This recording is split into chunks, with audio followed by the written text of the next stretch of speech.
Hello, my amazing artist friend. It's Kelly Folsom here, and today we're going to be talking about 10 tips to upgrade your art life. So let's dive in and get started right away.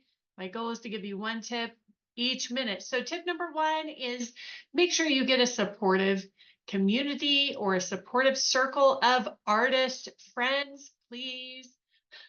This is incredibly important. If you are isolated or you are not involved with a group of friends or artists or peers that are constantly, cheering you on, encouraging you, building you up, sharing inspiration, sharing ideas, sharing tips to be more successful, then you are sabotaging your satisfaction in your art life and also your growth as an artist. So get yourself an artistic community that is supportive and not critical. Tip number two is unapologetic acceptance of your art. You have to stop rejecting your own art. You have to stop your inner critic from just going hog wild every day whenever you are painting. So, no matter where you're at or whatever you're creating, no matter where you're at on your journey, right now, I'm going to challenge you to unapologetically accept your own art. At least accept it if that's the only place that you can begin. If that's the only thing that you can do first, accept it, but inevitably really love it and really praise it and really praise yourself for how far you've come and how talented you are and for the skill set that you do have, right? Find something about your art to love and appreciate every single day.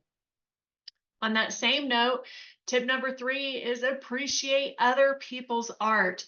People who have a hard time praising others or complimenting others, it is a sign that you do not praise and compliment yourself either.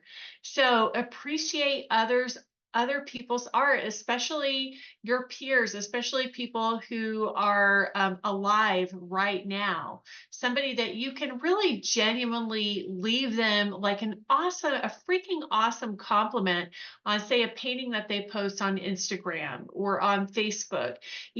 Find one person every day, one artist every day that you can leave a really genuine, appreciative comment.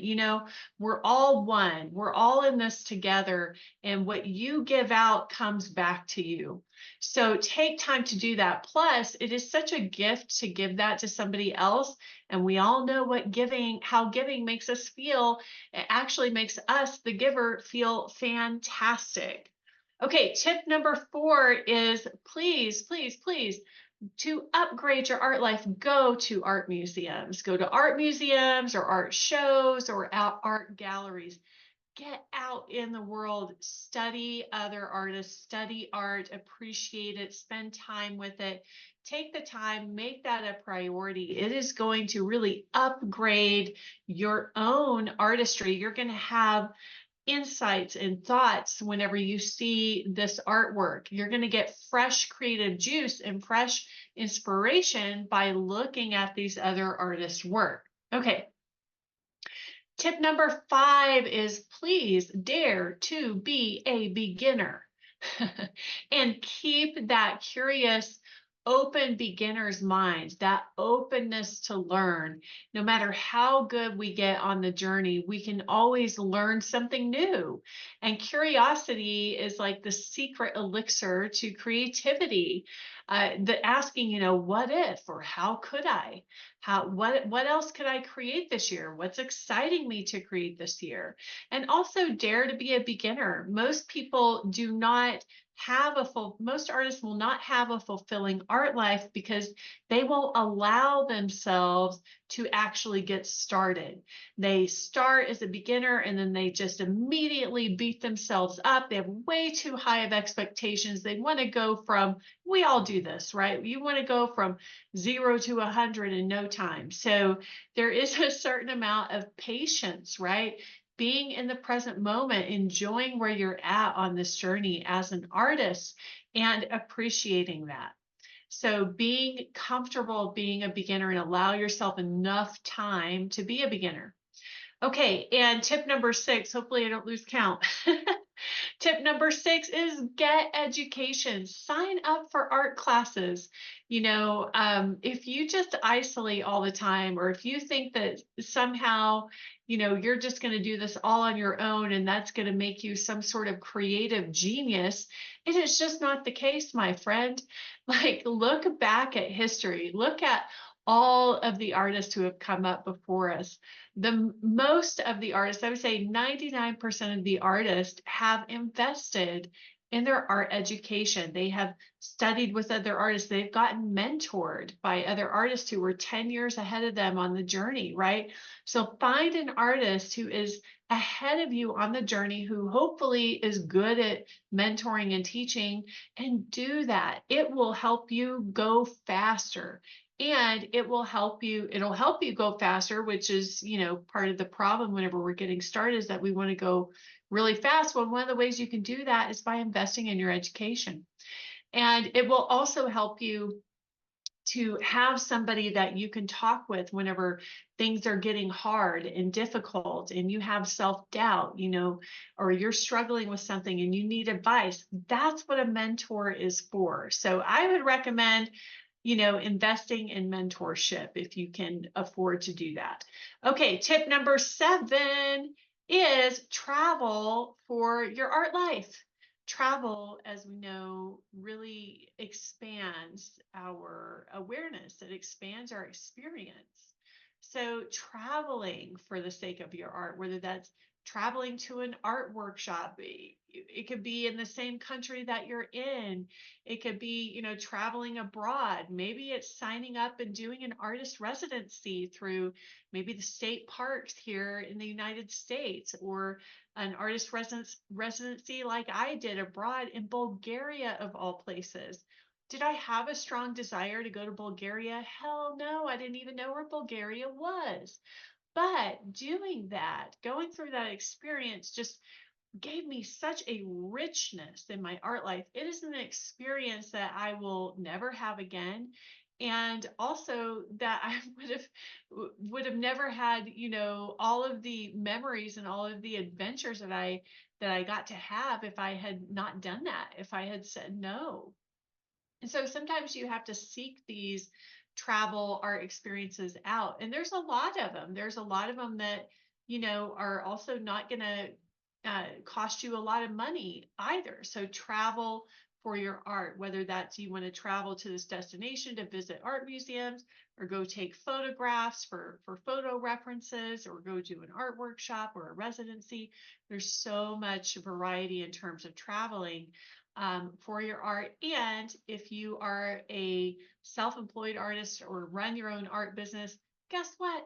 That is a write-off. Yay. Okay, tip number 8 is get some good art supplies. This is going to upgrade your art life and your art and your experience all the way around. If we get too cheap, and we're basically, what we're saying is, like, our art is not worth that amount of money, right? So whatever your money mindset is already, that's what you're going to bring into your art. If you already are stingy with yourself, and you'll buy everybody else everything that they want, but you won't buy yourself anything, that's going to show up in your art life as well. So tip number 8 is, please, be generous with yourself. Invest in your art. Invest in your art life experiences. It doesn't mean, now some people might be on the other side of that, and they're like, they're totally maybe on an irresponsible side of that. But it doesn't mean be irresponsible. It just means make sure that you're doing that. If you're not, that's one thing you can do right now to upgrade your art life and experience. What could I spend a little more money on? Do I need to buy nicer supports to paint on? Do I need new paintbrushes? Do I need to invest in better frames? Do I need to invest in that art trip? how could you, well, it was supposed to be focused on supplies, good art supplies, but investment all the way around, So the next tip I have for you is tip number 9, and that is have downtime where you're not creating, right? I think this is actually really important, so that you do feel more creative. So you actually have time, alone time, quiet time by yourself to contemplate and explore, whether that's a walk in nature or, like I love going to the botanic gardens here in Denver, Colorado. It could really be anything. Like I love going to the antique store because I find, props for my still lifes, right? But definitely time alone. Artists do need time alone, and you need time where you're not actually thinking about creating and not actually creating. We all know that, good ideas can come to us in the shower. If that is the only alone time you're giving yourself, oh boy, you're missing out on a really big upgrade. And I love in Julia Cameron's book, The Artist's Way, she refers to this as an artist date. And she recommends 3 hours a week going out on an artist date, doing something just for yourself. It doesn't have to be art related, though. Actually, it shouldn't be art related, I don't think, because you just need a different experience. All right, because even making art sometimes can become kind of like a kind of a grinding it out situation. Like if you're just like, I gotta be painting, I gotta be making art, I've got to be, just day in, day out. You need a break sometimes. So okay, and my final tip number 10, is to work on your mindset and start your day in a positive way, right? So, however you start your day, I think is how that day is going to go. I would highly recommend to upgrade your art life. You've got to work on your mindset. And you've got to work on how you're showing up for yourself through the day. Do you wake up and you're just immediately scrolling and all the things, or do you wake up late and then you're rushing around and automatically you're starting your day kind of in this energy of chaos, and in this energy of rush, rush, rush, and not enough time, and I'm so busy, and all the to-dos, right? Is a terrible way to start your day. Maybe you're starting your day by immediately getting on Instagram and looking at everybody else's art and then getting caught in that comparison trap right away. Like, oh, how they have so many followers. They got so many nice comments on their post. That painting looks great. Mine sucks. So how are you starting your day? This is so critical. I always start my day personally with a little bit of quiet time, silence, and appreciation. I read something that nourishes my soul, that really helps me retrain my brain and reframe my mindset to a more positive outlook in life. Gosh, I have so many books. I have so many books that I go to for this, a whole stack of them.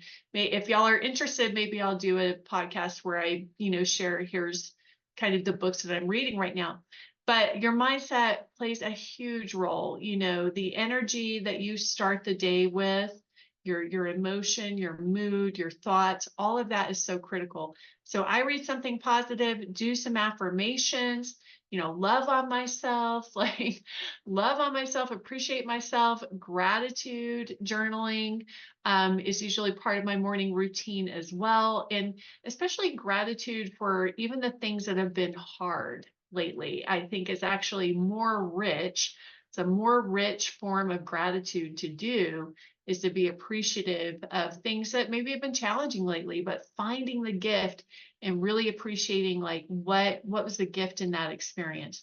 All right, my friends, those are my 10 tips to automatically, if you just apply a few of these that you're missing right now, you are going to upgrade your art life and your art life experience immensely. So I hope that this has been helpful to you. Thank you so much for being here. Leave any comments down below for me, like and subscribe.